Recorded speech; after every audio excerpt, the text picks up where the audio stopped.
Assalamualaikum warahmatullahi wabarakatuh. Al-Fatihatu biniyatil qabul atamami kulli sulabulugi kulli ma'mul bijahi tu'ar rasul Habil batul syahiduna maulana Muhammadil Maqbul sallallahu ta'ala alaihi wa alihi wa sahbihi wa sallam wa azwaji wa zuriyati wa ali baiti wa umati ajmain wa alamana wa aslafuna salihun susan lihadil jama'a min jama'ati majlis perkumpulan rindu surga wa ala jami'alil kubur min ali la ilaha illallah Muhammadur Rasulullah sallallahu alaihi wasallam khususan ila seluruh jamil anbiya wal mursalin wal malaikatil muqarrabin, seluruh para nabi dan rasul dan malaikat yang dekat kepada Allah Subhanahu wa taala. Alaihi wassalatu wassalam wa ila jami'i ashabi Rasulillahi ajmain wal auliya illahi ta'ala fil alamin. Dan juga kepada seluruh sahabat-sahabat Nabi Muhammad SAW dan kepada seluruh wali-walinya Allah dimanapun berada di alam semesta. Radhiyallahu ta'ala anhum wa ardahum ajmain. Khususan ila penyusun ini kitab Adabul Insan fil Islam Fadilatus Sayyid Asy Al-Hajj Kiai Muhammad Ali Al-Hamidi. Semoga Allah meridai beliau yang telah menjadi wasilah kita bisa membaca kitab beliau di malam ini. Radhiyallahu ta'ala anhu wardoh wa usulihim wa furu'ihim wa zawilukuki alaihim ajmain. Annallah yataghashyaum birahmati wal maghfirah wa yuskinuhumul jannah wa an yu'ida alaina wa yanfa'una min barakatihim wa asrarihim wa anwarihim wa ulumihim wa nafaatihim wa imdadihim fid dini wad dunya wal akhirah wa yajaluna min hizbihim wa yarzuquna mahabbatahum wa yatawaffana ala millatihim wa yashurna fi zumratihim fi khairin wa lutfin wa afiyah. Al-Fatihah. A'udzu billahi minas Bismillahirrahmanirrahim. Alhamdulillahi rabbil Ar-Rahmanir-Rahim. Maliki yaumiddin. Iyyaka na'budu wa iyyaka nasta'in. Ihdinas siratal mustaqim. Siratal ladzina an'amta 'alaihim ghairil maghdubi 'alaihim waladdallin. Amin. Ikutin Bismillahirrahmanirrahim. Pasal yang ke-9. Ikutin. Pasal yang ke-9. 220. Judulnya, temanya, melimpahkan kebajikan. Firman Allah Subhanahu wa ta'ala, wa ta'awanu alal birri wa taqwa wa la ta'awanu alal ismi wal udwan wattaqullaha innallaha syadidul iqab. Surah Al-Maidah ayat 2 yang artinya, dan bertolong-tolonglah atas kebajikan dan bakti serta taat, dan janganlah kamu bertolong-tolongan atas berbuat dosa dan permusuhan, dan bertakwalah dan takutlah kepada Allah.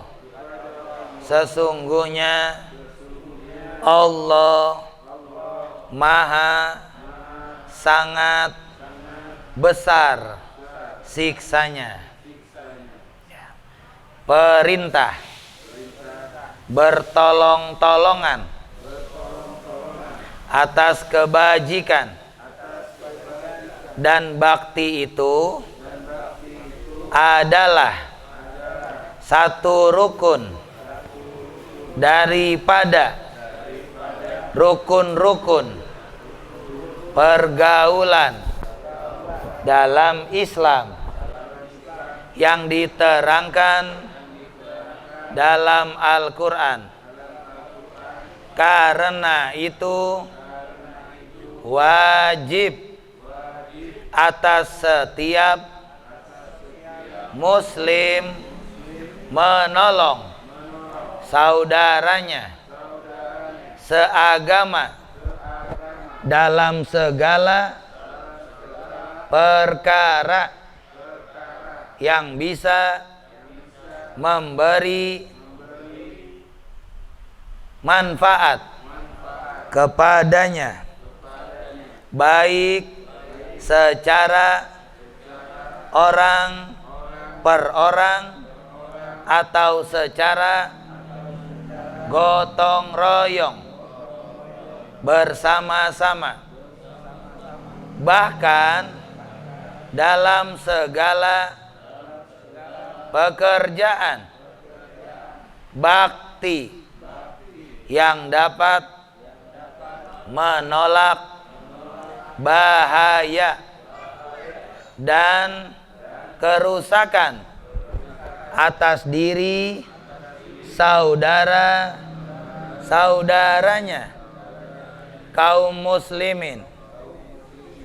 Orang muslimin di masa jayanya bertolong-tolongan sesamanya dalam kebajikan dan bakti, dan mereka melimpahkan segala macam kebaikan yang diperintahkan oleh agama dengan tidak memakai ikatan janji-janji sebagaimana telah dilakukan oleh kumpulan-kumpulan di masa sekarang ini, yang mana kalau tidak menjadi anggotanya biasanya tidak diberikan pertolongan atau dilimpahkan kebaikan. Maka cara yang demikian ini sebetulnya sudah merusak ikatan keislaman yang asli, yang ori, yang orsinil, yaitu melimpahkan kebaikan kepada sesama muslimin di saat diperlukan benar mendapat kebaikan itu. Amat beratlah siksa yang akan didapati oleh orang yang sengaja melanggarnya. Karena itu disuruh takut akan siksa Allah tadi, supaya kita sesama muslimin bekerja melimpahkan kebajikan dengan cara bagaimana saja supaya dapat kita kerjakan, besar atau kecil, semuanya akan dibalas dengan ganjaran pahala dari Allah, asal dikerjakannya dengan ikhlas, tulus karenanya. Dalam perkara ini perhatikanlah lebih lanjut sabda Nabi Muhammad sallallahu alaihi wasallam, ala kulli muslimin sodakotun fa illam yajid fayamalu biyadihi wa yanfa'u nafsahu wa yatasaddaqu fa illam yastati' fayu'inu dal hajatil malhufa fa illam yaf'al fal ya'mur bil khairi fa illam yaf'al fayumsiku anisari fa innahu lahu sadaqatun. Rawahu Ahmadu wal Bukhariyu wa Muslimu wan Nasa'iyu. Artinya, setiap muslim hendaklah bersedekah, maka jika tidak ada yang bersedekah, hendaklah ia bekerja dengan tangannya, lantas ia memberi manfaat kepada dirinya, lalu ia bersedekah. Maka jika ia tidak sanggup mengerjakan, hendaklah ia membantu menyampaikan orang yang mempunyai keperluan yang payah. Maka jika ia tidak bisa kerjakan, hendaklah ia suruh manusia mengerjakan kebaikan. Maka jika ia tidak bisa kerjakan, hendaklah ia menahan dirinya dari berbuat kejahatan, berbuat kemaksiatan, berbuat kejoliman, berbuat kemungkaran.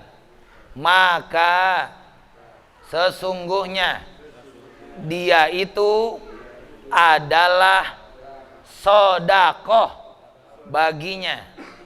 Dalam hadis tadi diterangkan bermacam-macam cara yang dapat kita lakukan buat memberi dan melimpahkan kebaikan kepada orang lain, saudara-saudara kita, kaum muslimin dimanapun mereka berada, sebagai berlalu adab kepadanya, adab baru. Dah, ya, itu sebagai percontohan aja. Jadi kita udah baca perintah Quran kepada kita, kita boleh nolongin orang kalau di dalam berbuat ketaatan. Kita buka dulu 220, melimpahkan kebaikan itu. Wa ta'awanu, ta'awun, tolong menolonglah kamu, salinglah engkau bertolong menolong, alal birri, atas berbuat kebaikan, wa taqwa, dan berbuat ketakwaan. Wala ta'awanu, jangan kau bertolong menolong, alal ismi, atas berbuat dosa, wal udwan, dan permusuhan. Nih, nanti biasanya Ramadan banyak tawuran. Kita nggak boleh. Nanti malam ya. Lu bawa CR celurit nomor 1. Gue bawa CR nomor 3 yang kecilan. Lu bawa GL, golok. Lalu bawa apa? Gue bawa SM. Bawa samurai. Lu bawa apa? Gue bawa parang. Lu bawa apa? Gue bawa badik, BD. Lu bawa apa? Gue bawa buntut pari. Gue bawa kelewang. Itu nggak boleh kita kerjakan. Dan nggak boleh kita kompak. Kita kompak ya, bawa sajam ya. Kita nanti lewat BKT, kita bantai anak Cakung sama anak Karang Tengah. Tempat jalan Saipullah, Sekda situ. Jangan. Itu namanya udah ada niat, nggak boleh. Tapi kalau yuk kita sedekah yuk, nyantuin anak yatim di rindu surga, nggak apa-apa. Nggak perlu banyak, ente 5.000 kumpulin banyak. Kumpulin banyak orang 5.000. Ustadznya juga kalau bisa ikut andil juga. Jangan cuma ceramah doang. Sedekah, nggak apa-apa. Todong tuh, kan rindu surga ada ustadznya. Yuk, ustadznya juga nyumbang. Ya. Ustadznya cepet-cepet, ya. Di luar ustadz mah bebas gitu kan. Udah kehitung lumayan. Ya. Jadi ustadznya nggak cuma perintah doang, tapi nggak mau ngerjain. Ya. Jadi nanti jadi jarkoni. Iso ngajar, ora iso ngelakoni. Bisa ngajarin, nggak bisa ngelakonin. Nggak apa-apa, ustadznya diajak, jangan nggak enak. Nggak enak ah. Pas ustadz udah ngajar, diajak bersedekah, jangan, nggak apa-apa. Saya ditodong sama ojek online. Ustadz jangan cuma ngajar doang lo, bantu nih anak yatim nih. Keluarin udah cepet kayak pego, gocap, yang penting bantu. Gak apa. Malah akhirnya keberkahannya kita ngerasain sendiri. Tadi saya ceramah di ojol, ada dagang yang gak pernah ada ruginya. Kalau bisnis apapun, dunia selalu ada untung, ada rugi. Ada keuntungan, ada kerugian. Tapi ada orang yang selalu untung gak pernah rugi, ada. Apa tuh? Dagang sama Allah. Waktunya untuk Allah. Pak Ustadz, berarti waktunya sholat dulu. Enggak harus. Ente keluar rumah niatin, waktu saya untuk ibadah. Saya keluar rumah, syukur saya ketemu orang, saya kasih 2.000. Saya ketemu pengemis atau pengamen, niatin, saya belanja sama Allah 2.000 lewat pengemis, lewat pengamen, gak apa-apa. Itu namanya waktunya, uangnya buat Allah.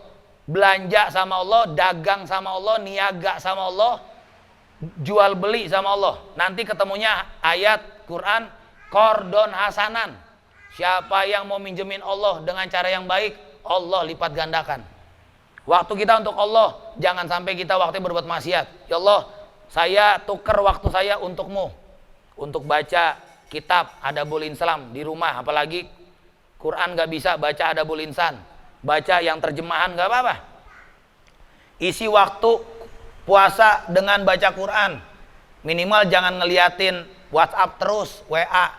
Kalau nggak bisnis, apalagi lagi puasa nonton film bokep, jangan.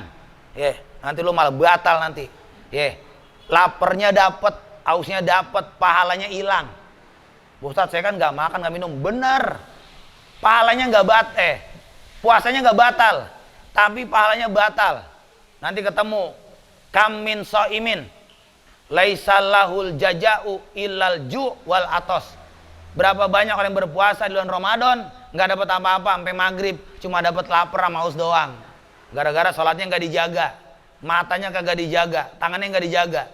Puasa mah puasa, nggak makan nggak minum, tapi tangannya nyolong kotak amal, nyolong handphone orang lagi dicas, orang tukang lagi nukang ngecas, dia masuk ke tukang, HP tukang diembat, dijual langsung di counter. Nah, tapi kan gua kagak batal, bener, lu nggak batal, tapi lu nyolong, pahala lu kagak ada, sama aja sih, tetap malah bikin dosa, gitu. Kemudian lu batal sekalian, gitu. Ya, jadi tolong menolong diberbuat kebaikan. Jadi kita boleh ngajak kalau kita bukan ustadz. Bang Anu ngajak ustadz, yuk ikutan sedekah, ikutan maulid. Ustadz kali mau nyumbang. Ini saya aja diajak sama Ustadz Mulyadi, nyumbang Ustadz Jenal. Yuk kita nyumbang Ustadz Jenal lagi yuk, gitu. Kita nggak nentuin nominal, Ustadz mau gocap, cepet terserah, 200 kumpulin. Ustadz Albaina, yang kenal sama Ustadz Jenal, maupun yang nggak kenal sama Ustadz Jenal Mahfud. Udah ngobrol, udah cuman sakit, udah nggak bisa jelas ngomong. Kalau Ustadz Mulyadi kena gula juga, tapi mesti ceramah sampai Majalengka. Sampai ente bilang, aneh mau ngasih ente jadwal ngeri, karena ente lagi pasdu, kakinya lagi dipasdu, ditotok pena keluar darah gitu. Makanya kan dia ini sama terapi setrum dia, makanya bonyok-bonyok bengep di sini. Lukanya kering karena terapi setrum gitu. Gabungan pasdu sama setrum.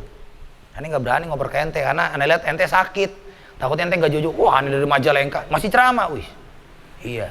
Ini masih mending, sakit juga masih ceramah. Kalau Ustaz Mulyadi rusun, Ustaz Jenal, iya nggak usah diomongin.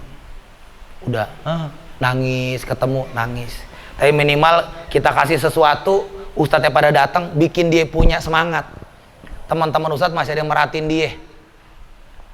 Walaupun dia sakit, masih ditengokin. Syukur dengan spirit, semangat, motivasi, kita nengokin dia, ada yang merhatiin dia.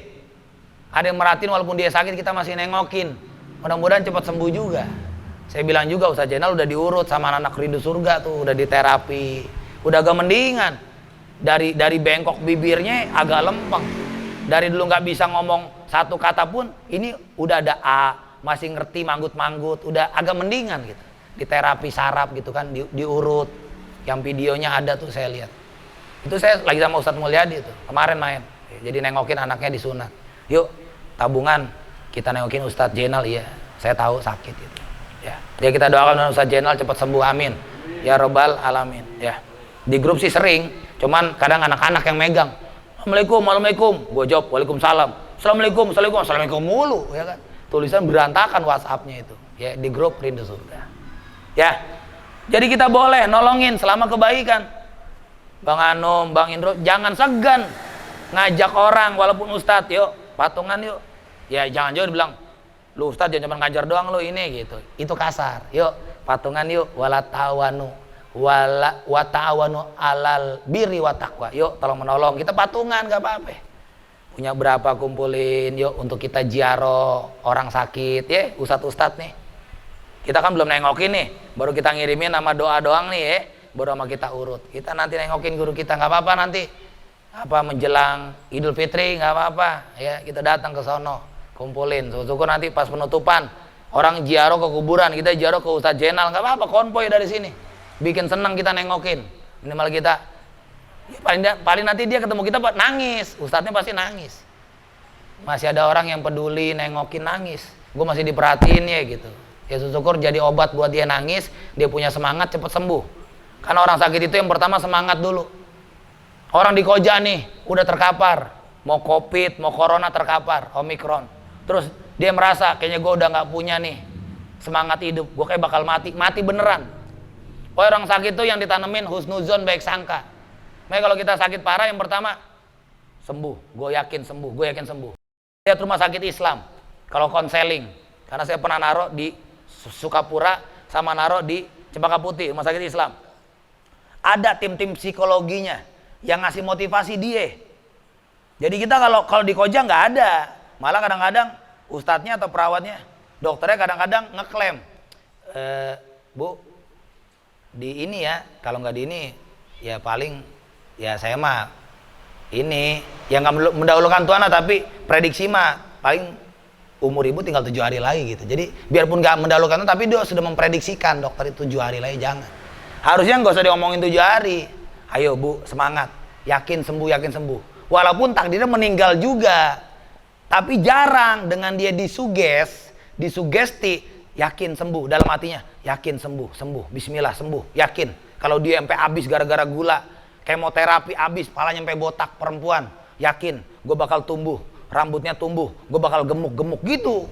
Jangan, wah gue mau udah kurus nanti bakal kena gula kering tambah kurus. Jangan, makin digrogotin, gara-gara suges kita itu bakal kurus. Sugesnya, gue yakin gemuk, sehat, sembuh, gue yakin sembuh, bismillah, sembuh. Gue mau ke keluarga, gue mau ngelihat anak-anak, gue nggak mau ngerawat lama di sini, gue mau di rumah makan bebas, bisa ngelihat anak-anak, bisa nganter anak-anak sekolah lagi, gitu. Pokoknya kalau orang sakitnya parah, tanemin suges, sembuh. Karena itu jadi obat untuk diri sendiri. Namanya namanya healingnya buat self, ya, center self. Jadi berpusat pada diri sendiri dulu. Ya, healingnya diri sendiri dulu. Itu suges. Dari luar pun nanti didoakan. Itu mah dari luar. Doa itu tidak akan berpengaruh kuat kecuali diri kita berupaya menjadi sehat. Kita berdoa supaya sehat, sembuh. Dibantu doa dari luar itu mempercepat kesembuhan, mempercepat keluar dari teritorial penyakit yang diderita. Karena kita pengen sembuh. Coba kalau aduh kayaknya nggak ada harapan gue bakal mati udah. Apalagi aduh udah masuk ICU, aduh udah mulai apa di ini di itu udah banyak ditempelin, mati dah. Saya pernah lihat ibu saya begitu waktu di rumah sakit Islam, ditempelin kayaknya karena ibu saya nggak pernah masuk rumah sakit, jadi tegang, tension. Orang yang nggak pernah di rumah sakit, nggak pernah lihat jarum suntik, sekali lihat jarum suntik, padahal itu jarum untuk vitamin, pasti dia sawan jarum suntik. Ibu saya termasuk orang yang jarang masuk rumah sakit. Nah, ketika masuk rumah sakit Islam, ketika dia masuk langsung deg-degan mulu, alat ditempelin, bingung dia. Ini tempelin buat apa, dicopot-copotin. Akhirnya bener, masuk Jumat Sabtu jam masuk Jumat sore, malam Sabtu pagi meninggal. Karena saya udah ngeliat kayaknya ini orang tua ibu ditempelin, dicopot lagi, diinfus, dikasih oksigen, dicopot lagi, udah kayak nggak nyaman, kayak orang nggak betah gitu. Cuman dia mau ngomong gimana gitu. Ya, maka nanti kalau kita memang sakit, tanemin sembuh, yakin sembuh, apalagi cuma penyakit masuk angin doang, itu mah dikerok aja udah minum. Istirahat yang cukup dikerok, kalau enggak dibekam, kalau enggak dipasdu, istirahat yang cukup, tidurnya, begadang dikurangin. Kalau lagi meriang nih, ini kadang meriang masih begadang, insya Allah sembuh, bukan sembuh tambah parah. Paginya kedinginan, menggigil, orang-orang pulang ambil selimut. Orang kalau emang meriang, lebih baik hindarkan teman-teman, istirahat. Jangan belain teman, badan hancur, jangan. Itu namanya jolim. Jolimu ala nafsi. Menganiaya atas dirinya sendiri. Orang sakit kok bela-belain kawan. Kawannya juga gak tahu diri. Kalau emang kawannya sakit, udah lu istirahat. Biasa begadang, lu pada libur dulu begadang, nunggu dia sehat. Kalau sehat, begadang lagi gitu loh. Ini kadang udah, lu begadangnya saya tahu sembuh kagak tambah parah gitu. Ya, shallu ala Sayyidina Muhammad. Ya. Sekarang 222, ya. Jadi kedua tutorial tinggal ngelihat saya bacakan. Ya, sambil saya minum dulu, silakan. Yang mau ngerokok nggak apa, santai. Ya, para pemirsa juga YouTube jangan lupa subscribe MHD Perkumpulan Rindu Surga akunnya ya. Tonton terus, ini tutorial berkelanjutan.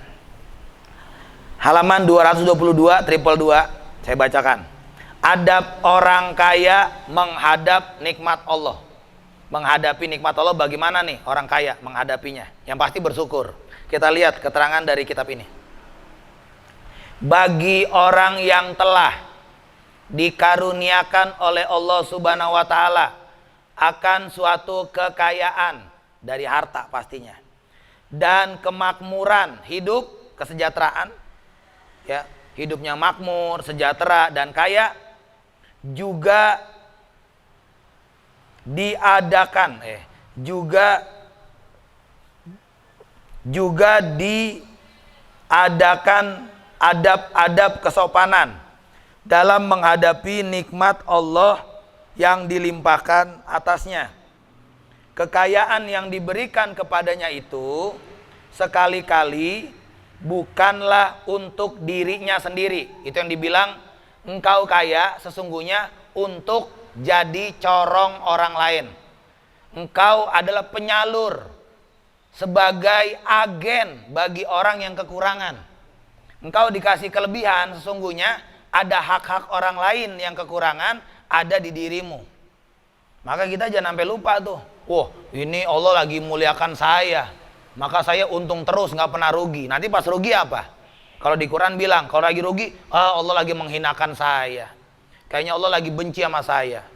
Allah kayaknya lagi ilfil sama saya.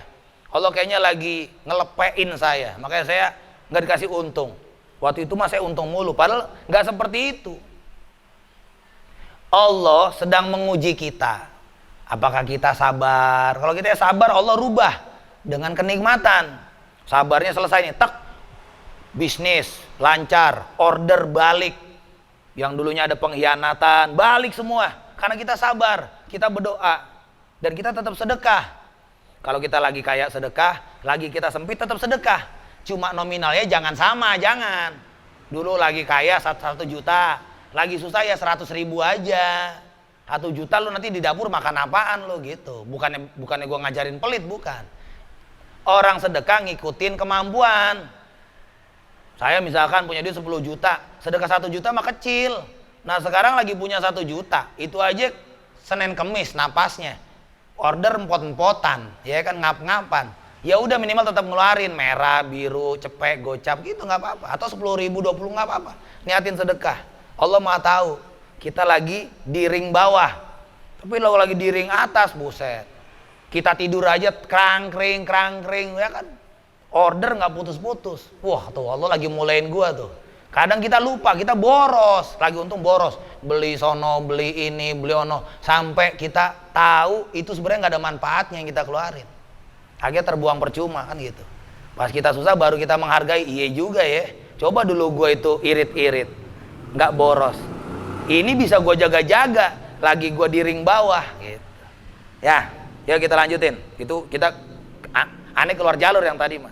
Kita lanjutin. Untuk dirinya sendiri. Kalau orang kaya bukan untuk diri sendiri, tapi jadi penyalur, jadi agen, jadi corong, jadi keran untuk orang lain. Karena sebanyak-banyak dan sekuat-kuat makan dan minumnya, dan sebanyak-banyak pakaian yang dipakainya tidak akan melebihi daripada banyaknya makan. Artinya kita mau banyak makan tetap ukurannya perut. Perut kita kecil ya makannya sedikit. Perut kita gede makannya juga banyak. Tapi ada juga perutnya kecil makannya banyak, ada juga. Ya itu cacingan mungkin. Ya. Jadi kita makan banyak yang makan cacing. Cacingnya gemuk kitanya kurus terus. Ya. Ya mungkin cacingnya keremi sama cacing pita. Ya. Seneng makan kelapa tapi kelapanya nggak dicuci jadi gatel-gatel keremian gitu ya pantatnya gitu ya. Jadi kita pakai pakaian biar kita punya banyak, yang dipakai 1 nggak mungkin pakai 10. 1, 2, 3 numpuk gerah. Kita pakai 1 yang kita senengin. Kita mau kondangan pakainya batik, kita mau sholat pakainya baju koko, kita mau lebaran pakainya gamis ya, kita mau ngaji pakainya sarung, kita mau tahlilan, pakainya pakaian Islam kan begitu.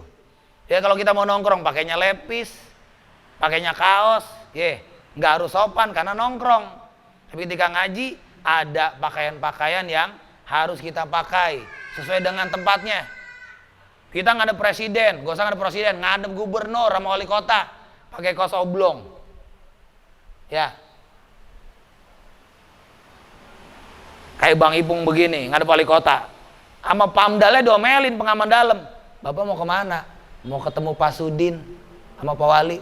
Pak bajunya ganti dulu Pak, tolong sopan dikit.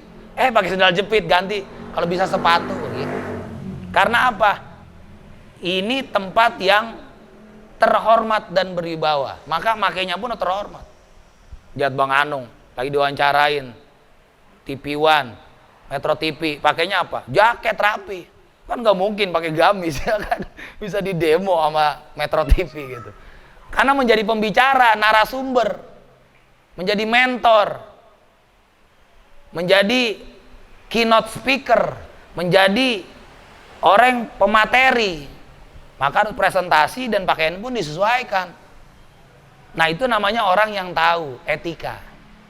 Ketika kita bertemu dengan orang pakainya begini, ketemu dengan ini pakainya ini. Kan gak mungkin, misalkan dulu pacaran ketemu yang beb, dulu gue pakai kaos aja lah, pakai celana bolong-bolong. Cewek juga ilfil, dah celana bolong-bolong, kaos oblong. Ini mah orang miskin ini, walaupun duitnya banyak tetap aja. Perempuan ngelihat lahirnya dulu. Coba orang gak punya duit, pakainya parlente, rambut klimis, pulang dari salon, rambut mohak, bukan cepak lagi, mohak. Ya. Sekali cepak bohai gitu ya. Ya. Pakai lavender biar jelly, biar ketat. Pakai baju ngepres, ya, baju jangkis gitu kan, street, celana juga bagusan. Orang juga ngeliat, wih kayaknya tajir ini, padahal belum tentu juga. Saya tahu dia dari Binatu minjem ya kan, sama ngerental tuh, celana baju ngerental temennya dulu, gue minjem dulu ya, nanti bayarnya pas gajian gitu. Ya, jadi penampilan sering menipu orang. Ya, apalagi perempuannya ya gampang ketipu ngeliat lahir ya gitu. Ya, Kita lanjutin. Orang pakai baju pasti dipakai 1 biji. Orang makan pasti seminum kuat perutnya. Termasuk minum juga, makan seperutnya doang. Kalau perut udah kenyang, ausnya hilang, kelar udah. Ini mirip kayak orang puasa. Orang lapar aus. Hawa nafsu pengen minumnya banyak. Teh manis. Ngelihat cendol, beli cendol. Ngelihat kelapa, kopior, beli kopior. Ngelihat cendil, beli cendil. Ngelihat cendol ijo, beli dawet ayu. Ngelihat apa lagi? Es campur, beli. Jus, beli. Hawa keinginan lapar, maunya makan. Coba udah dijejerin. Baru jus alpukat doang. Glek. Bakwan dicocol, sambal kacang. Ada mie diguyur sambal kacang. Makan sama tahu. Taunya tahu jeletot. Udah kenyang. Alhamdulillah. Yang lain kebuang.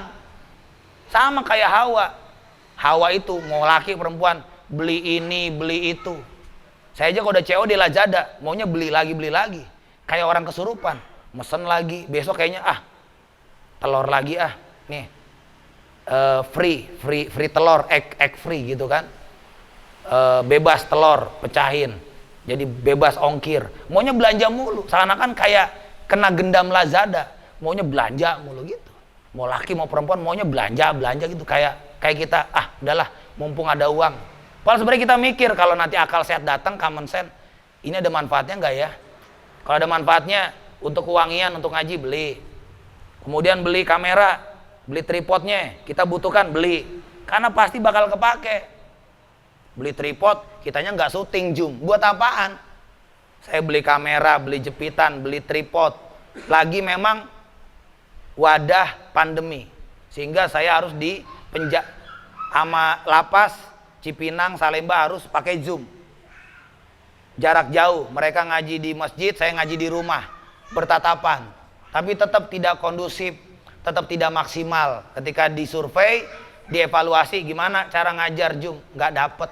Anak-anak banyak yang nggak dapet, suaranya terputus-putus karena melalui sinyal dan gelombang. Ya, kita lanjutin baris kedua. Lihat kembali 223. Tidak akan melebihi daripada banyaknya makan, minum dan berpakaian orang lain. Begitu juga segala hajat keperluannya. Tidak melebihi hajat keperluan orang lain. Seperti tempat tinggal, tempat tidur, tempat istirahat, tempat kerja, dan lain-lainnya keperluan lagi. Maka segala kelebihan itu bukan buat dagangmu. Ya, benar nggak? Bukan dagang. Bukan buat digenggam sendiri. Kalau digenggam begini sendiri, namanya pelit, bakhil. Tapi kalau kita udah memberi sama orang lain, berarti kita berbagi. Anak yatim, teman kita, saudara kita, kawan kita lagi butuh, dibantu. Kalau lagi enak mah enak bantunya. Kalau lagi enak dan lagi banyak uang juga enak bantunya. Kalau lagi nggak ada uang ya lu jangan paksa untuk bantu.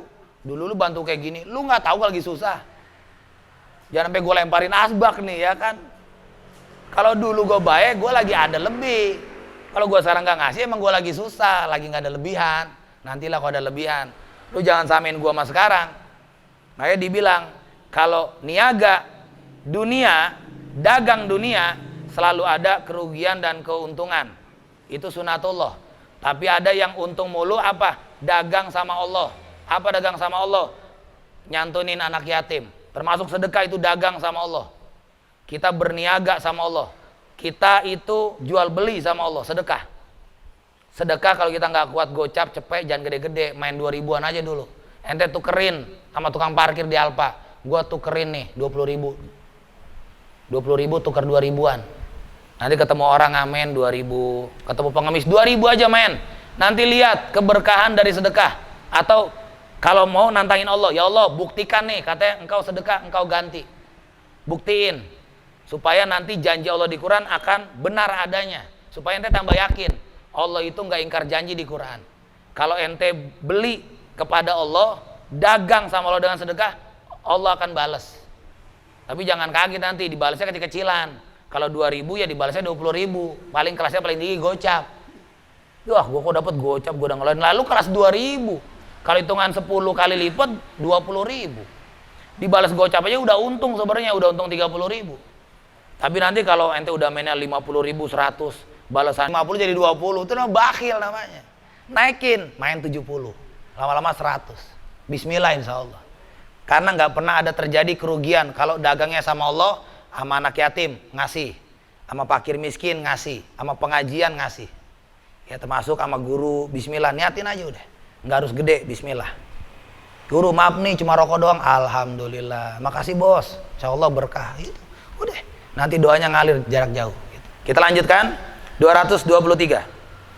Maka segala kelebihan itu bukan buat digenggam sendiri, dikepel sendiri, dan tidak pula dapat dibawa ke liang kubur, ya, dibawa ke kuburan waktu matinya, tetapi disuruh pergunakan di tempat kebaikan dan disuruh menolong orang-orang yang punya keperluan. Dan lebih patut lagi ialah disuruh supaya nikmat Allah itu yang berupa sebagai amanat kepadanya itu dibagi-bagikan dengan adil kepada orang-orang yang menjadi tanggungannya. Apa yang jadi tanggungannya? Istri, anak, keluarga, saudara, dibagi-bagi. Kalau kita emang lagi kaya nih, bantuin saudara kita yang lagi kurang. Ya mungkin dulu dia lagi lebih, kita kurang, dibantu, nggak apa-apa. Ya, nggak harus gede, yang penting kita bantu. Nanti berputar kadang-kadang. Kitanya lagi turun, dianya naik lagi, begitu. Nanti kalau kita nyampelit gantian, kita lagi turun dia lagi naik gantian. Awas lo gantian. Dulu lo pelit sama gue pelitin sekarang lo. Lo nggak tahu kan bajingan gue kan gitu. Maka kita berbagi sama orang. Pentingin keluarga, anak-anak terdekat. Namanya korobah. Korobah, ya. Korobah itu kerabat namanya. Ya. Kita lanjutkan. Jadi kekayaan itu bukanlah buat disimpan dengan tidak dibelanjakan dan tidak didermakan. Ya, didermakan tuh disedekahkan, darmakan di jalan Allah atau untuk usaha-usaha kebaikan. Perhatikanlah firman Allah dalam Al-Quran. Khudz min amwalihim sodakotan tutahhiruhum wa tuzakkihim biha wa sholli alaihim inna sholataka sakanun lahum wallahu sami'un alim. At-Taubah ayat 103. Artinya, balik. Artinya, ambillah dari harta-harta mereka. Khudz min amwalihim. Ambil harta mereka yang kaya untuk zakat, untuk sedekah, sebagai sedekah yang engkau bersihkan. Sebagai sedekah yang tujuannya sedekah itu membersihkan mereka dan mensucikan jiwa-jiwa mereka dengan sedekah, dengan zakat. Dan doakanlah mereka itu. Karena sungguhnya doamu adalah satu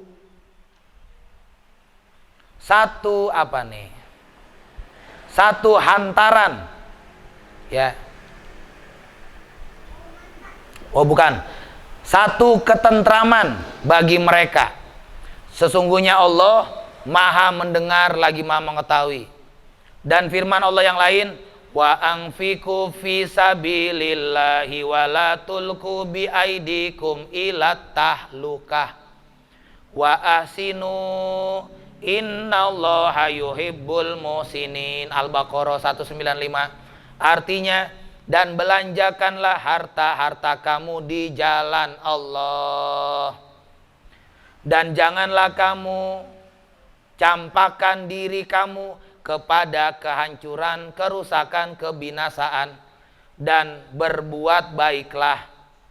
Sesungguhnya Allah suka kepada orang-orang yang berbuat baik.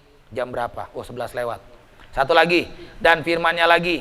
Fa'amman a'ta wattaqo wa saddaqa bil husna wa sanu yassiruhu lil yusra.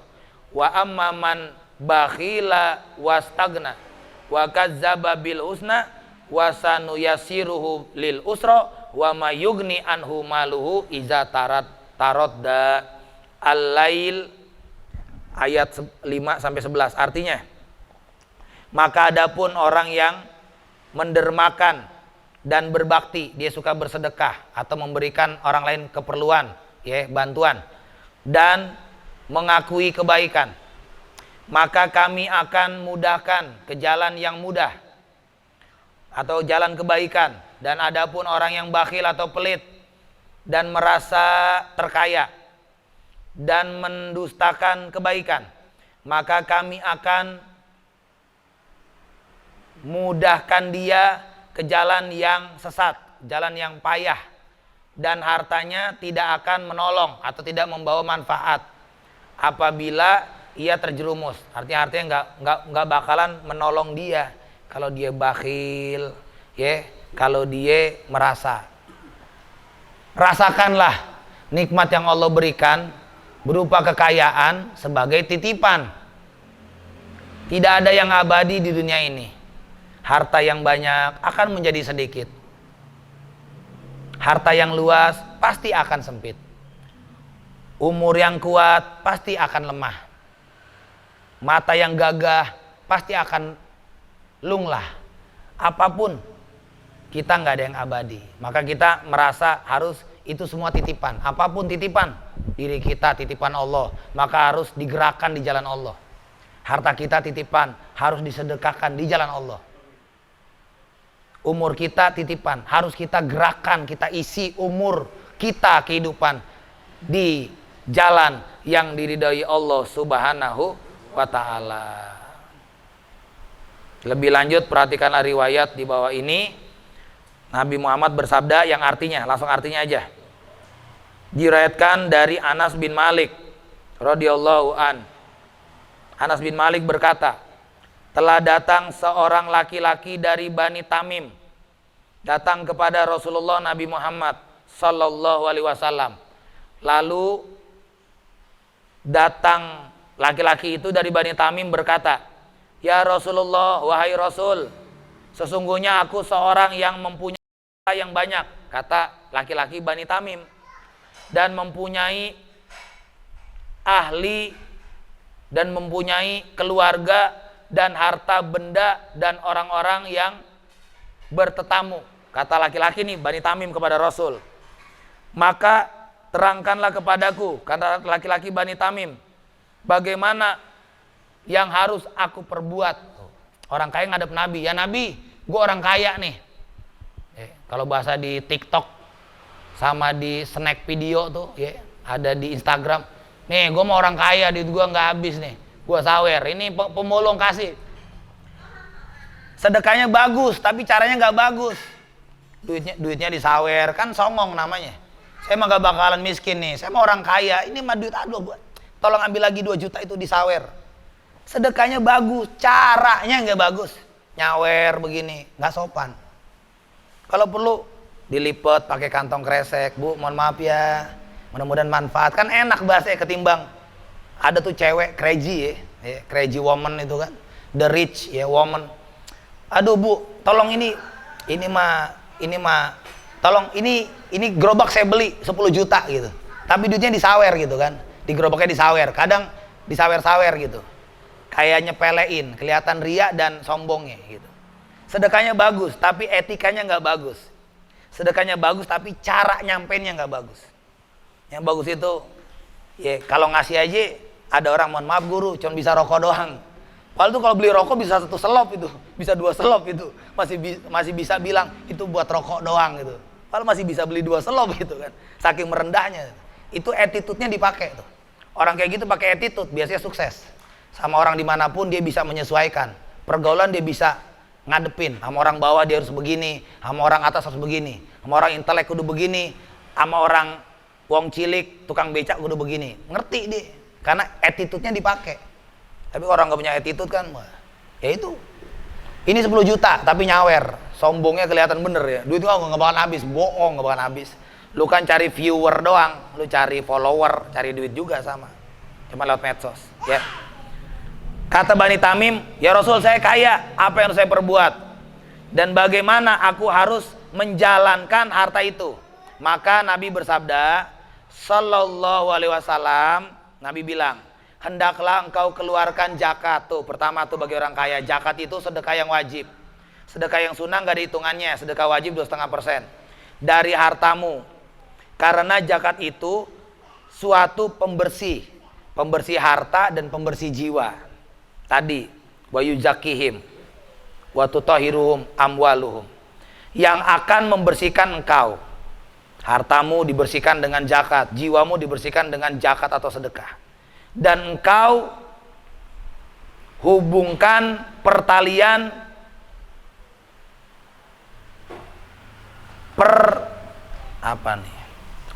pertalian korobahmu yang dibilang korobah. Korobah itu orang-orang terdekat dulu, saudara kita, kakak kita, kandung kita, adik kita, ipar kita yang dekat.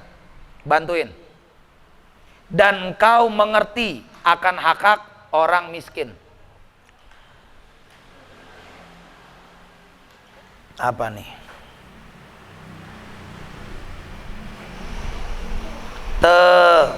Tetangga. Orang miskin, tetangga, dan orang minta-minta. Ya. Kemudian perhatikanlah dua hadis di bawah ini.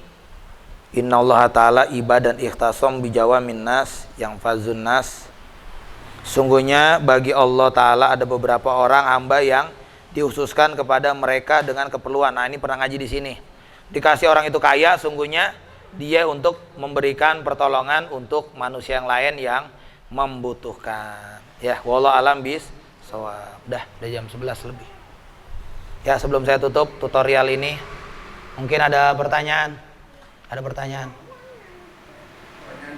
Iya, silakan, Bang Indro. Waalaikumsalam. Terkait tadi zakat dan sedekah. Kalau zakat fitrah sih sudah karuan, sudah ada nilainya. Ya. Kalau zakat yang lain kan zakat mal ya guru ya. Ya. Zakat mal itu kan ada minimum pendapatan minimum yang akan dikenakan zakat ya, Ustaz ya. Ya. Nah, itu pertanyaan pertama. Minimum berapa sih pendapatan yang sudah harus mengeluarkan zakat 2,5%? Itu yang pertama. Yang kedua, terkadang ada orang yang misalkan mungkin belum tahu persepsinya atau hukumnya, sehingga dia tuh banyak bersedekah tapi niatnya bukan zakat, sedangkan kalau beda niat maka akan beda. Padahal dikeluarkan mungkin lebih dari 2,5%, tapi niatnya sedekah. Ya. Sedekah kayak ini. Tapi zakatnya enggak. Itu seperti apa hukumnya? Itu yang kedua. Yang ketiga, ketika misalkan sudah tahu, oh ternyata penghasilan saya sudah masuk ke kategori wajib membayar zakat mal, misalkan ya zakat membersihkan harta. Lalu apakah si zakat mal itu harus dikeluarkan dalam satu tempat? Nih saya bayar zakat misalkan sebulannya misalkan 1 juta atau 5 juta. Bisa juga saya niatkan sebenarnya ini untuk zakat, tapi ketika misalkan duitnya ada 1 juta zakatnya, tapi yang Ustaz bilang ada bisa ke orang tua atau saudara apa. Yeah. Jadi pecah-pecah nih, yang penting nilai zakat ini bisa teralokasikan. Itu ada 3 pertanyaan. Terima kasih. Assalamualaikum warahmatullahi wabarakatuh. Salam. Yang bagus. Yang pertama, berapa hitungannya zakat mal? Sama 2,5%. Kuotanya berapa sih minimum pendapatan yang harus? Yang seharusnya. Kalau emang kita di corporate company perusahaan, laba bersih. Namanya neto yang keuntungan bersihnya. Setelah dipotong ini bersihnya udah berapa? Jangan kotor ya. Jangan kita pas kotor dapat sekian kita keluarin. Udah dipotong ongkos segala macam, bersih berapa nih keuntungan, keluarin 2,5% dari situ. Nah, berapakah keuntungan kotor yang sehingga masuk kategori wajib dizakatkan? Jatuhnya limit berapa gitu? Itu nggak pakai limit. Misalkan kita dagang, anggaplah dagang minyak wangi ya. Minyak wangi menghasilkan keuntungan 1 juta. Berarti 1 juta dari 2,5%. 2,5% dari 1 juta berarti cukup mengeluarkan 25.000 saja, berarti membersihkan keuntungan yang 1 juta itu. Murah meriah kan? Yang pertama kita keluarkan zakat mirip sholat. Kalau zakat sedekah wajib, maka kita keluarkan yang 2,5% dulu. Jangan kita sedekah dulu yang 2,5% enggak. Keluarkan yang 2,5% dulu yang wajib, udah kelar. Kita mau sedekah sunnah sampai 5 miliar bebas. Karena kalau sedekah atau sedekah itu terbagi dua, wajib sama sunnah. Sedekah wajib namanya zakat, sedekah sunnah nggak ada hitungan. Oh, gue mau sedekah 5 triliun nggak apa-apa sedekah, tapi kan sayang, ya kan? Maka sedekah sunnah itu nggak ada hitungannya, jadi bebas saja. Kita mau ngeluarin 2000, misalkan pagi ada namanya sedekah subuh sekarang. Sedekah subuh adalah sedekah di mana matahari belum keluar atau terbit fajar kita nyari orang. Kan bisa ada pengemis tengah jalan tuh, diem, udah kita kasih aja goceng kayak berapa. Dah niatin sedekah subuh. Nanti lihat penampakannya selama sehari. Ada nggak perubahan? Yang biasanya sih saya temuin jarang tidak terjadi. Selalu ada di situ keberuntungan. Ya misalkan kalau orang bengkelnya diramein. Kalau dia punya perusahaan, ordernya ditambahin gitu aja. Coba cari. Makanya subuhnya pada molor. Lu kan pada begadang tapi subuhnya molor gitu loh. Kalau bisa tahan subuh. Syukur-syukur diatur jangan begadang. Malamnya tidur, subuhnya bangun. Ini malamnya melek. Dok, Allah Akbar, tarik selimut ya kan. Tidur berjamaah, ini apa-apaan gitu kan. Pantes rezeki lu dipatok sama biawak ya kan. Biawak lewat, musang lewat tuh pohon. Gue pernah lewat musang, lewat kabel-kabel ya kan. Di sana di Jati Romangun situ, di dekat Sodong, Jatinegara Kaum. Ya dipatok lah sama musang, sama biawak, sama ayam. Orang waktunya rezeki, lu meleknya bener nih. Udah menjelang subuh, udah subuh, pulang semua karena gue mau molor. Orang mah sholat dulu molor ya kan. Akhirnya bablas tuh. Karena sholat subuh adalah sholat pembuka rezeki. Perlu diketahui nih pembuka rezeki. Lu boleh begadang, gue juga begadang, tapi subuh jangan kelewatan, jangan. Nih kata Ustadz begadang, tahajud kagak, biarinlah kalau tahajud mah sunnah dah. Subuh jangan ditinggal. Kalau mau tidur sholat subuh dulu. Biarpun lagi tidur udah ngantuk-ngantuk, 2 rakaat dulu udah pakai kunut. Udah selesai udah. Astagfirullahaladzim. Tidur lah gua ngantuk udah. Les aja hilang enggak apa-apa. Syukur masih kuat, gua keluar dulu Kata Ustadz ada sedekah subuh. Lu cari tuh, jalan kek ke Asolihin, jalan kek kemana? Ke Golkar situ depan, ke Dinar, rumah sakit tuh. Siapa tahu ketemu ada pengemis lagi duduk gitu, udah kasih goceng. Niat sedekah subuh. Udah lu pulang tidur deh. Lu perhatiin, mulai lu ngasih sampai malam, ada nggak perubahan? Ada nggak pembuktian? Kalau gue feelingnya pasti ada ganjaran, pasti ada di situ Allah balasan. Coba lihat, gak usah main gede dah, main ceban sama goceng aja dulu dah. Pengen tahu coba. Kosim nih misalkan, niatnya ketemu jodoh, nanti ketemu pasangan. Niatnya biar dapat pekerjaan, coba ceban atau goceng dah, bismillah coba ngetes aja ngetes. Kalau gue usah main gede, nanti lu teriak, mendingan gue gocap beli rokok ketimbang gue ngasih, nggak ada pembuktian. Coba main kecil dulu, kalau goceng ada pembuktian, besok naikin ceban. Ada pembuktian juga hari itu, naikin 20 sampai gocap, udah. Coba bertahan di ceban dah, gue ngasih dah. Main sedekah subuh biar ada pembuktian. Ya, jadi sedekah wajib, zakat namanya 2,5% dari keuntungan kita. Ya. Sedekah sunnah nggak ada hitungan, sama kayak sholat sunnah. Lu mau sholat 1000 rakaat bebas, tapi kalau zuhur cukup 4 aja. Gue mau 6 rakaat kali aja gue surganya beda sama lu. Ya Allah, saya zuhurnya 6 rakaat, dia surganya kayak begini, gue kan 6, harusnya di atas, nggak bisa. Lu nyalin aturan, ikut aturan siapa lu? Nabi aja 4 rakaat, lu 6. Ya kali aja kalau tambah rakaat, bonusnya banyak, itu beda. Kalau wajib ada hitungannya.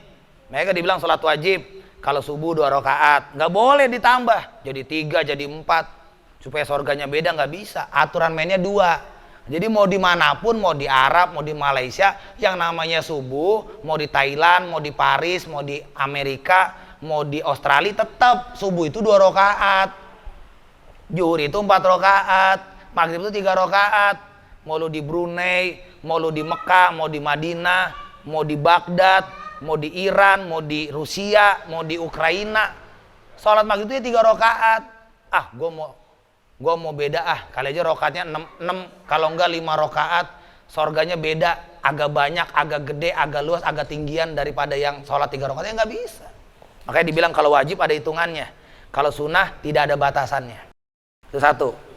Pertanyaan kedua, bagaimana yang terdekat? Boleh.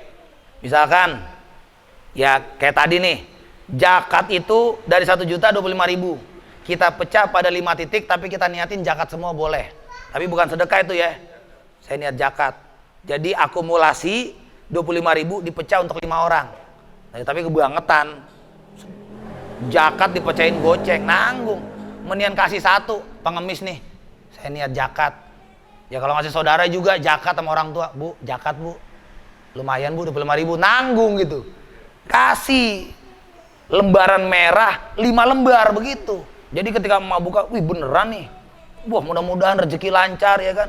Jarang-jarang mak dikasih lembaran merah sampai 5. Biasanya biru aja itu diminta lagi. Mak, kemarin gocap mak, kenapa ya? Buat beli rokok mak gitu kan. Itu mah kosim ya gitu. Mak, gocap mak, minjem dulu mak, beli rokok sebungkus. Gocap diminta gitu. Bikin orang tua kita terbelalak. Tumben anak gua ngasih lebaran 1 juta, apalagi 3 juta ini. Doanya itu dalam hati tuh, biar dia nggak keluar tapi hati. Mudah-mudahan lancar, rezeki lunak ya. Yang lain pada ngasih gope, lu ngasih 3 juta ya kan. Gua doain lu gitu kan. Jadi yang gope-gope didoainnya belakangan gitu. Jadi ambil kesan sama orang tua itu yang enak biar dia gerentak hati, ridhonya sama kita. Gitu. Jadi cari selaknya ya. Kayak bikin senang guru nih. Gimana guru pengen senang sama kita nih gitu. Ya, jadi boleh kerabat yang terdekat boleh. Untuk menjalani zakat dipecah-pecah boleh, tapi mau langsung satu sekali juga boleh. Itu ya. Terus apa lagi tadi? 1, 2 sampai niat tapi udah kejawab. Ya udah ini aja. Yang tadi ketiga itu apa sih? Iya. Pokoknya yang kerabat deket dibagi itu udah terjawab semua. Ini kita ke pertanyaan terakhir nih Tad. Ya. Zakat ada yang saya tahu zakat fitrah, zakat mal. Zakat mal itu dari harta yang. Nah kalau zakat mal ada kuotanya, punya emas. Betul. Punya harta setara emas berapa gram. Zakat emas. Wajib zakat mal gitu ya. Lalu yang tadi yang saya tanyakan sebenarnya zakat emas. Profesi. Zakat profesi atau zakat penghasilan. Apakah ada kuota minimum? Mal itu harta yang tersimpan ya. Iya. Ya kalau tersimpan hitungannya setahun itu. Dalam setahun punya aset. Ya bisa. Ya itu zakat mal yang setahun hitungannya. Ada nisab setahun namanya haul. Setahun itu dikalkulasi keuntungan berapa, keluarin dah 2,5%. Anggaplah kalau bahasa gue itu akhir tahun perusahaan evaluasi, tutup buku. Tahunnya apakah harus sama? Biasanya kan ada orang di zakat mal. Apakah seperti itu atau bisa setiap akhir tahun misalnya atau seperti apa? Nah kalau kita mau biasanya zakat mal takbiran, berarti usahakan kita tutup buku atau tutup buku tetap Desember, tapi hitung-hitungan keuntungannya di bulan Ramadan. Karena kita mau bayar zakat mal. Atau tutup buku Desember, keuntungannya ditahan dulu nih. Jangan otak-atik nih duit. Kalau kita mau ngasih zakat mal nanti Ramadan, ya berarti tahan dulu sampai Ramadan kan kelamaan. Sedangkan zakat mal itu ada di setiap masjid. Sunda Kelapa juga ada. Istiqlal juga ada, Islami juga ada. Bahkan beberapa masjid itu menyediakan panitia zakat mal. Boleh kita datang. Asolin juga kayaknya ada. Pak saya mau zakat mal, nanti diarahin nih orang yang mau ini. Ya Pak, saya terima ya kobil tuh. Hadihi zakat. Ini zakat mal. Minka dari Bapak gitu. Ada panitianya gitu. Kalau mau nunggu bareng sama Fitro, berarti nunggu Ramadan. Dan angka itu kagak boleh ditukar ya atau turun ya. Ketika evaluasinya akhir tahun Desember tutup buku, misalkan kita harus ngelain zakat mal 5 juta. Maka jangan sampai ketika Ramadan nanti udah 4,5 aja lah. Udah gua ambil dulu 1 juta dah. 4 juta keluarin. Itu namanya jolim. Makanya kan daripada nunggu mendingan keluarin duluan untuk ngebersihin harta yang setahun kemarin. Kalau emang bisa ya tutup bukunya pas Ramadan hitung-hitungan malam takbiran kita ngeluarin nih zakat mal nih selama setahun saya ngitung dari Syawal kemarin sampai Ramadan sekarang nih. Kalau ada harta yang ditumpuk termasuk zakat emas itu, kalau emas kita udah 100 gram 100 gramnya pun itu nggak berkurang-kurang sampai setahun, bahkan ada 200 gram di atas 100 gram keluarin dah ya. Panitia, iya. Lain sama penerima zakat tadi barusan penghasilan tadi lain. Beda, termasuk zakat fitrah nanti kan itu kan momennya kan barang makanan pokok. Ada juga orang yang menangani semua zakat. Dia zakat fitrah juga, zakat harta juga ada. Tapi biasanya orang zakat mal ini. Contoh, rekening nih, Bajis Basnas. Ini kan dekat sama Ki Nur Alam. Nur Alam kan gantiin. Ki Nur Alam gantiin di Bajis Basnas itu. Kemarin meninggal ketuanya. Orang mau zakat harta, ada rekeningnya. Orang mau zakat profesi, ada rekeningnya. Orang mau sedekah, ada rekeningnya. Orang mau infak, ada sedekihnya. Jadi Badan Amal Zakat Infak Sodakoh Basnas Nasional itu ada semua. Kalau sedekah nggak ada hitungannya, bebas. Tapi ada yang mau zakat begini, dengan kita transfer kayak gitu, kita harus meyakini bahwa ketika kita ngasih, penyaluran mereka adalah benar disalurkan gitu loh. Jangan kita nanti gua kasih, ini mah nggak bener, jangan-jangan dipakai kayak dana haji lagi, dipakai buat ini lagi, buat APBN gitu kan, buat fasilitas gitu. Jangan. Ketika kita ngasih transfer, kitanya harus husnuzon, yakin bahwa dia adalah organisasi badan yang terpercaya untuk menyalurkan zakat kita. Sama seperti kita ke Amil nih, kita harus yakin dulu bahwa dia orang yang percaya menyampaikan amanat kita. Kalau kita nggak percaya, gue skeptis, gue ragu sama semua orang. Terus lu percaya sama siapa? Gue percaya sama orang-orang yang di jalan aja lah, yang kekurangan, atau orang tua gue nih lagi susah, gue ngeluarin zakat aja sama orang tua gue atau sama tetangga gue nih yang susah nih, karena dia fakir miskin. Gue langsung aja nih, saya niat zakat ini lebih bermanfaat, nggak apa-apa. Yang nyampe itu yang keyakinan kita transfer orang, ilmu, duit, tapi kitanya kagak yakin. Gue nggak yakin ilmu gue manfaat, ya nggak bakal bermanfaat. Kita nih kan punya ilmu, transfer orang, mahar. Guanya nggak yakin sama ilmu gua nempel di lu, ya nggak bakal manfaat ilmunya nempel. Sama seperti sedekah sama zakat. Ketika kita transfer, walaupun kita nggak ketemu amil, emang lebih abdul ketemu amilnya sih, tawajuh.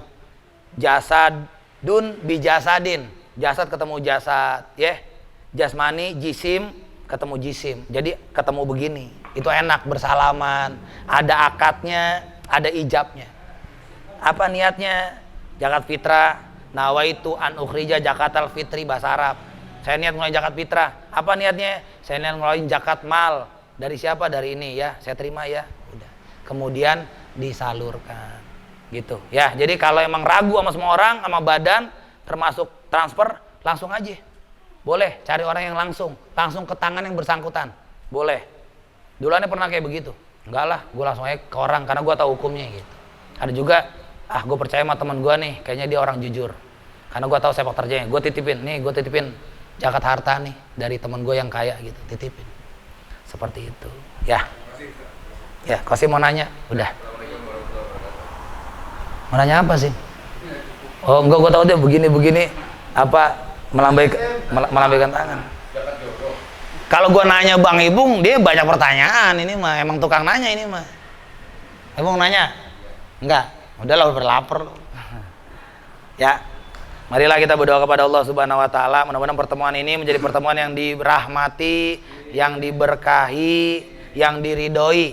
Apalagi kita mau masuk Ramadan. Bersihkan hati kita, sucikan jiwa kita, terima kekurangan dari saudara kita, kawan kita. Kalau dia punya kesalahan, minta maaf, maafin. Walaupun kita dalam kebenaran, dia yang punya kesalahan. Dia minta maaf dalam hadis, maafin. Ya, insya Allah kalau kita maafin, nanti kita punya salah sama orang juga, orang maafin kita. Kita punya salah sama bos kita, bos maafin kita. Bos itu ngertiin kita. Iyalah, kita juga semua punya salah. Nggak ada orang yang suci. Wali-wali juga punya dosa. Tapi dia bisa membersihkan dirinya dan mampu memaafkan orang lain. Minta maaf itu sulit, tapi jauh lebih sulit memberikan maaf kepada orang lain. Kosim minta maaf, gampang. Tapi orang yang memberikan maaf, apa dia mau? Apalagi tahu Kosim yang salah, dia yang bener. Enak lu mau minta maaf. Gue ngasih maaf ini berat bener ya kan. Kadang akhirnya tangan bisa bersalaman, tapi hati masih berseberangan, bahkan bermusuhan. Karena apa? Belum ikhlas ngelepasnya ya kan.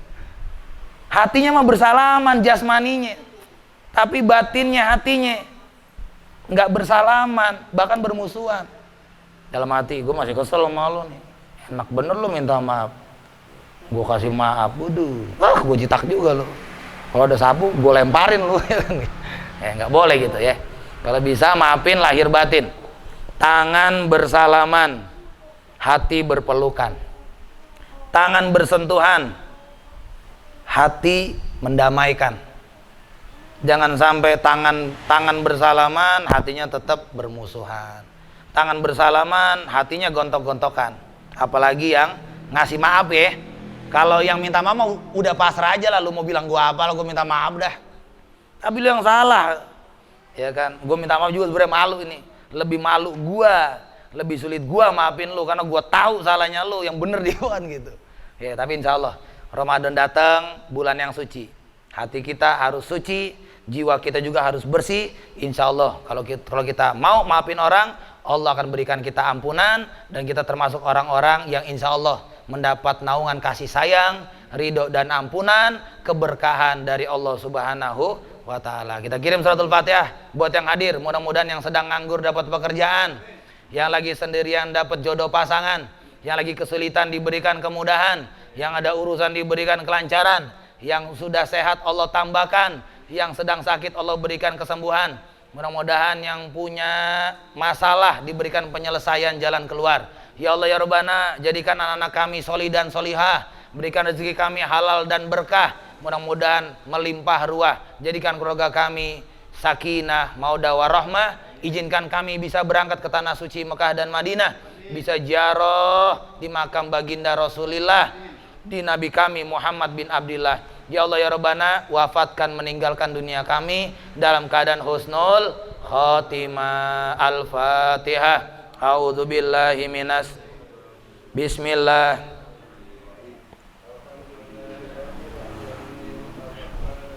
Malik yaumiddin. Iyyaka na'budu wa iyyaka nasta'in. Ihdinas siratal mustaqim. Siratal ladzina an'amta 'alaihim ghairil maghdubi 'alaihim waladdallin. Ikutin. Bismillahirrahmanirrahim. Allahumma salli ala sayyidina Muhammadin al-Fatihi lima ughliqa wal khatimi lima sabaqa nasiril haqqi bil haqqi wal hadi ila siratikal mustaqim wa ala alihi haqqa qadrihi wa miqdarihil azim. Allahumma barik lana fi Sya'ban wa ballighna Ramadan wa hasil maqasidana waghfir lana dzunubana wastur lana uyubana wa yassir lana umurana min umuriddin wad dunya wal akhirah wa qadi hajatina min hawaijid dunya wal akhirah. Ya Allah ya Rabbana, ya Tuhan kami, berikanlah keberkahan bagi kami di bulan ini, di bulan Sya'ban. Ya Allah, sampaikanlah usia kami, umur kami, hidup kami memasuki bulan berkah, bulan suci Ramadan. Ya Allah, berikanlah ampunan kepada kami daripada dosa-dosa yang kami lakukan, baik dosa besar maupun dosa kecil, baik dosa yang terlihat maupun dosa yang tersembunyi. Ya Allah ya Rabbana, tutupilah kepada kami keburukan aib kami, dan mudahkanlah segala urusan kami, baik urusan agama juga urusan dunia serta urusan akhirat. Ya Allah, ya Rabbana, cukupkanlah bagi kami segala hajat, keperluan dunia dan akhirat. Rabbana atina fid dunya hasanah wa fil akhirati hasanah wa qina azabannar. Ya Allah, berikanlah kepada kami kebaikan di dunia dan juga di akhirat, dan jauhkanlah dan lindungilah dan selamatkanlah kami semua dari azab api neraka. Ya Allah, ya Aziz, ya Ghaffar, ya Sattar, ya Qahar, ya Jabbar, ya Qadir, ya Qadir, ya Qadir, ya Mujib, ya Mujib, ya Mujib, ya Mujibas Sa'ilin, ya Rabbal Alamin. Wa sallallahu ala jamil anbiya'i wal mursalin bi rahmatika ya marhamin bi fadli subhana rabbika rabbil izzati amma yasifun wa salamun alal mursalin walhamdulillahi rabbil alamin. Kalau yang dimaafkan, ikutin bismillahirrahmanirrahim. Subhanaka Allahumma wa bihamdika asyhadu alla ilaha illa anta wahdaka la syarika lak astaghfiruka wa atubu ilaika. Kurang lebih yang dimaafkan. Hadanallahu wa iyyakum ajmain billahi taufiq wal hidayah wa ridha wal inayah fastabiqul khairat wallahul muwaffiq ila aqwamit thoriq. Assalamualaikum warahmatullahi wabarakatuh.